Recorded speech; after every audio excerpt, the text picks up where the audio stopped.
get started, we're going to be cutting our 10-inch mesh at 24 inches.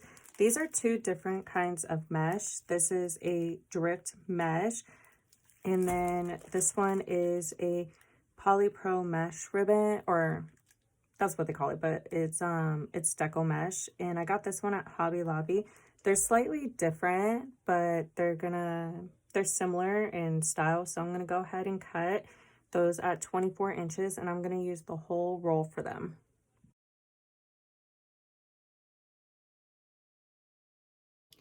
I finished cutting all 30 pieces of the mesh, so you're going to, again, it was 2 rolls of 10-inch mesh, and we're going to be adding the 30 pieces into this 24-inch work form that I got at Joann's. So I'm going to be doing cruffles. So you're just gonna, this one's kind of rolling in because it was the end of the piece, but the mesh usually rolls in on its own. So you're just gonna roll in a few times.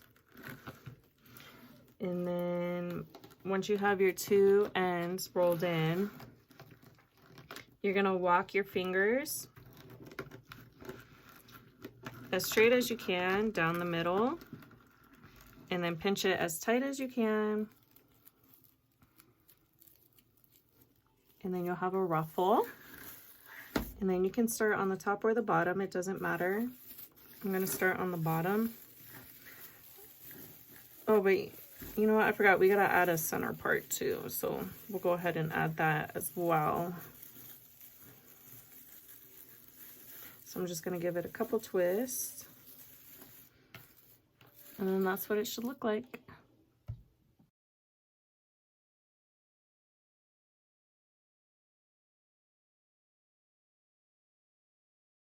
Before I finish adding all the mesh, I do want to add a cross frame so that we can fill in the middle with more mesh. So I'm just going to take some chenille stems and I'm going to twist them together. And we're going to do this for 2 of them. I have both of I added 2 of them because I need them to be longer to reach across. So we're gonna go ahead and go down the middle. I'm gonna go under the bottom frame, not the top one. Yeah. And then you're just gonna go ahead and tie it off. And then once you've attached that one, you're gonna go this way and attach it to the frame.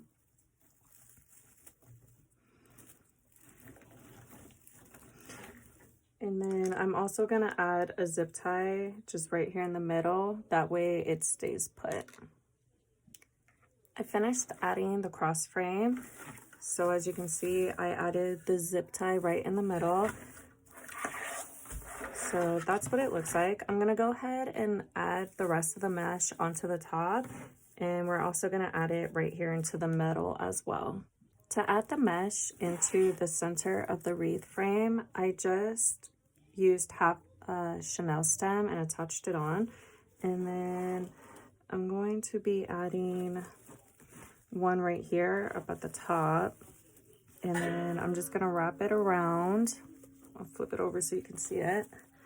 I'm just gonna wrap it, you see that? I'm gonna wrap it around there. That way there's not a big old hole in, you know, the sign or the bow, whatever we're putting there. It's not gonna go sinking down.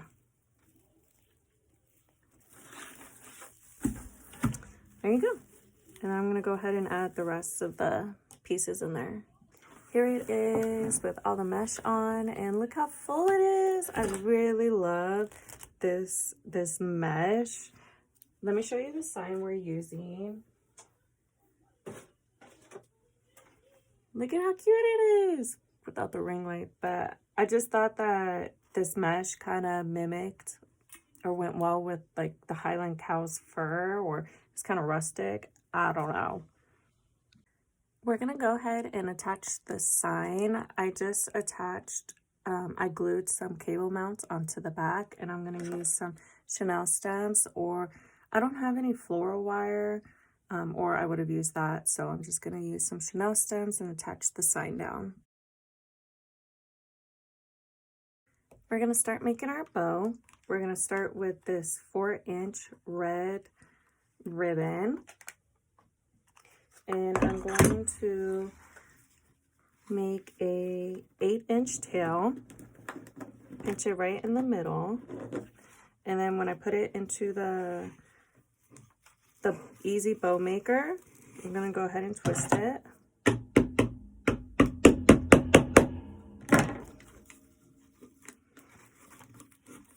And I'm going to make a 5.5, actually I'm going to make a 6-inch loop, and I'm going to put one on each side, and when I put it back into the middle, I'm going to twist it again, and I'm going to come to this side, measure out to 6 inches, and then cut my tail.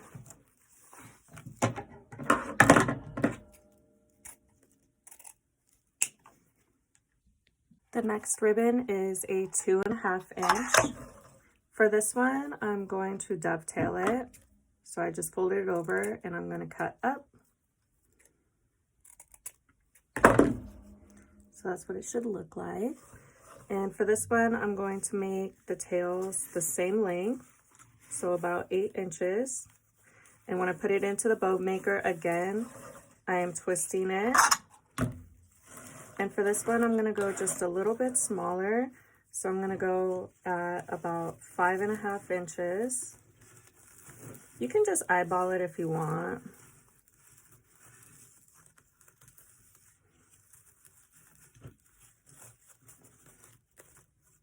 Ooh, hold on.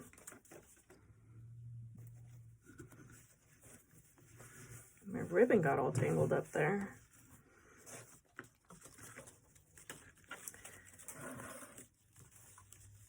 So I'm going to measure out about 5.5 inches.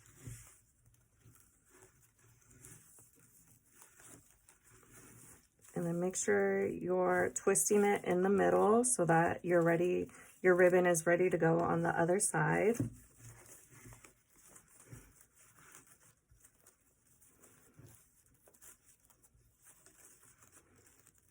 This ribbon was actually part of Hobby Lobby's Christmas collection. I feel like they have it every year, but I actually bought it on their 90% off clearance. Not this year, or not 2024, but I believe 2023 Christmas. And I hadn't opened it yet, but I thought the colors matched perfectly. The next ribbon is this 1.5 inch ribbon. And it's kind of see-through. I don't know if you can see the pattern on it. I don't know how I didn't notice I was ordering a giant 50-yard roll of this, but I don't know how I'm going to go through all of this ribbon. But I'm gonna try. So for this one, I made an 8-inch tail, and I'm gonna go down just 1/2 inch, so about 4.5 inches. And I'm gonna make one loop on each side. Have you all put your Christmas stuff away yet? I'm almost done putting mine away. So I'm going to cut that and then dovetail this as well. The next ribbon is a 1.5 inch. I just got this one actually from Hobby Lobby's 70% off Christmas clearance. And I actually saw it when I went back for their 90%, but I liked it so much that I didn't want to wait for 90 because I wasn't, you never know if it's going to be there or not. And I mean, 70% was fine for me, but yeah, I thought it'd be so cute for Christmas and actually, I like it more for Valentine's Day than for Christmas. So I made let me see, 4.5.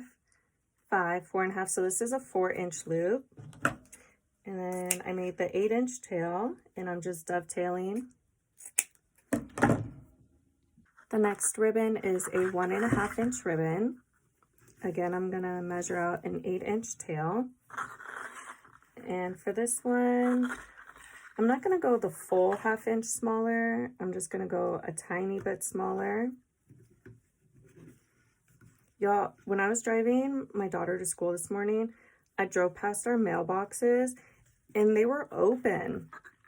Like there's 3 of them, like for the whole neighborhood, and they were open. And a couple years back, we had a big mail theft problem in our neighborhood, and thankfully, like my particular neighborhood didn't get it, but like the street, literally right a few, like if you turn left down the street, those ones all got hit.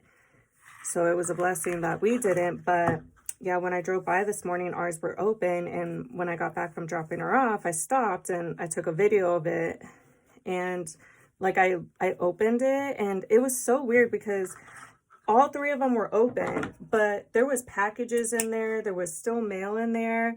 And I'm like, that's so weird. I feel like if someone broke into it, they would have actually like taken the packages and stuff. So I don't know if maybe like the mail person didn't like lock it all the way. So this ribbon is a 1.5 inch ribbon. I don't want the hearts to be upside down. So I'm actually going to be making 2 tails first. So I'm just going to put a tiny little piece down there and I'm going to cut it off. And then I'm going to come to this side and do the same thing. So just pressing it in there. I'll dovetail it after. And then I'll go ahead and I'll just twist it. Just leave a tiny little nub on the end. And then for this one, I'm gonna make a little bit smaller of a loop, so around 3.5. I'm gonna make one on each side.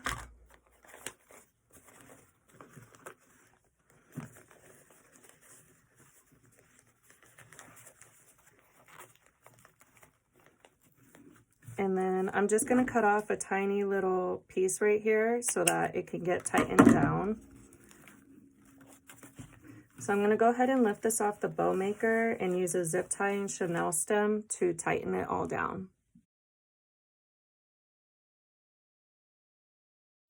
Now that we got our bow finished, we're going to go ahead and use the chenille stem to go ahead and attach it to the wreath. I'm gonna do a bottom bow right here.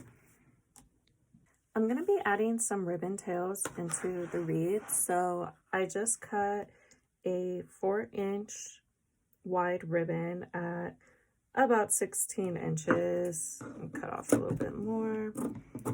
I cut it a little bit bigger because for the 4-inch ribbon and for this particular one, it's not a designer ribbon. So usually you can get away with just folding it, but this isn't, the material isn't thick enough to hold on its own. So I'm actually going to fold it over, and then I'm actually going to put a tiny bit of glue right here just to tack it down. If you put too much, this type of ribbon, it will actually sink through to the bottom. So I'm going to do that. And then once it's folded over, it yields about a 14-inch tail. And then I'm going to add a 1.5 inch at 14 inches on top of that. And I'm just going to dovetail this. I'm going to be adding the ribbon, the 2 tails that we just cut on the sides here.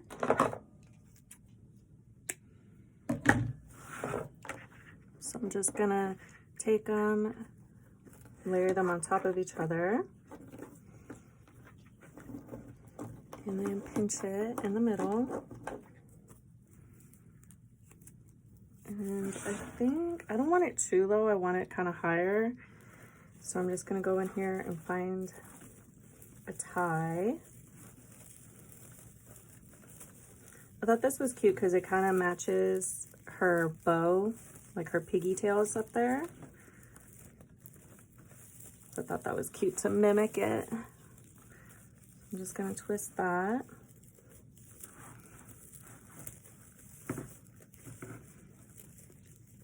Usually I do 12-inch tails, but I wanted these a little bit longer than the other tails that we're going to be adding.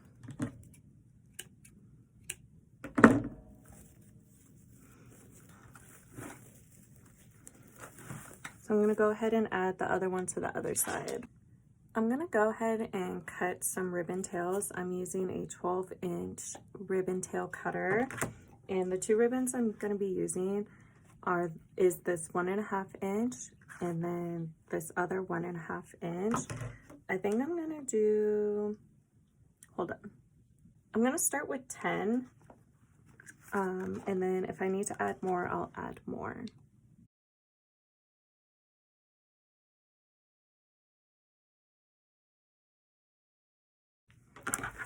I have all 10 pieces of my ribbon tails cut. So I have 10 pieces of the 1.5 and 10 pieces of the other 1.5. I've also dovetailed them. So I'm gonna go ahead and layer them on top of each other. Fold it in the middle. Pinch it. And then I think I'm gonna do 3 here. So I'm gonna go down here at the bottom. I'm not used to working with these frames. If you guys have been here for a while, you know that I usually use the 14-inch Dollar Tree Wreath frames, which I really love working with those. Those are some of my favorites for multiple reasons. Like I like the size of the end result of the wreath. The frames are also affordable. It keeps the cost of the wreath affordable, so it's, you know, a more affordable option for some people. But yeah, I don't know. I got these and I definitely want to use them. So it's just a learning process, that's all. But the more you practice, the easier it gets.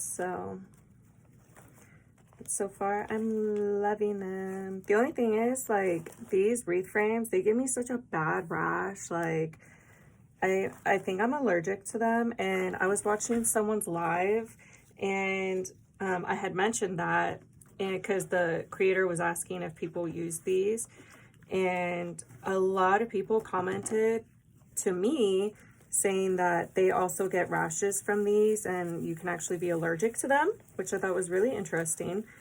So some people wear gloves, which I think I might do because, like, honestly, it tears up my skin and it really hurts. Sometimes I have to take a break for a day just because it irritates my skin so much. And I put on lotion a lot, okay? But yeah. So that's what it looks like so far. Oh, it's so pretty.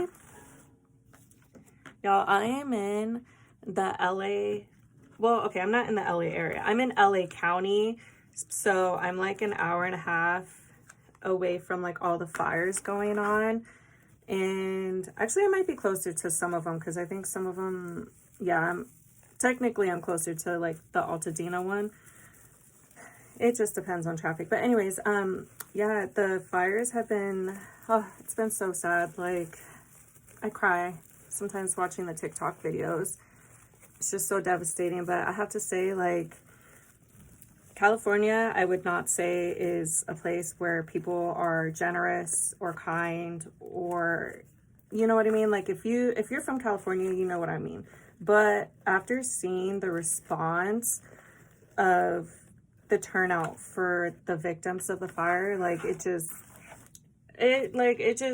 warms my heart, because sometimes I feel like sometimes California is just too far gone. But after seeing that, I'm like, there's still a lot of really good people out there, and they actually had to stop. A lot of the donation centers had to stop taking donations and volunteers because they just have so much stuff. Like, they are actually overwhelmed with supplies, and I hope, like, it all goes towards people who need them. And if there is, like, a lot left over, I'm wondering if, like, they can, like, send it to North Carolina for the hurricane victims, because I saw videos of them, and I don't know how they're surviving. Like, I really don't. Like, they have I've been seeing like they're having a polar vortex and they're in the snow with tents. They're using propane tanks. It's just, you know, being here in California, I'm just like, how do you help them? You know? But yeah, that's what's been going on here. We don't have any smoke where I'm at, but the winds are going to be kicking up again, so we'll see what happens. Okay, so I have one more piece that goes up here. I can't find any ties to situate it where I want it, so I just added a Chanel stem, and I'm gonna slip it through down. So my daughter's dad actually works for the gas company, and they just ordered like a whole team to go out there to help with the, you know, restoring everything and shutting off stuff, turning things back on, because they turned off a lot of people's power during, like, when the fires first started.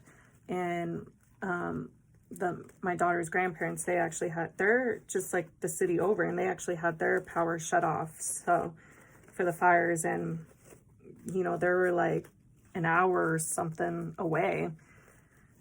But yeah, so they actually have teams working. They cut like days off for them, and he's actually not going to be going because he's on injury. But I think once he's off of his injury, he'll probably have to go out there. I finished adding all the ribbon tails, so now I'm going to be adding some embellishments.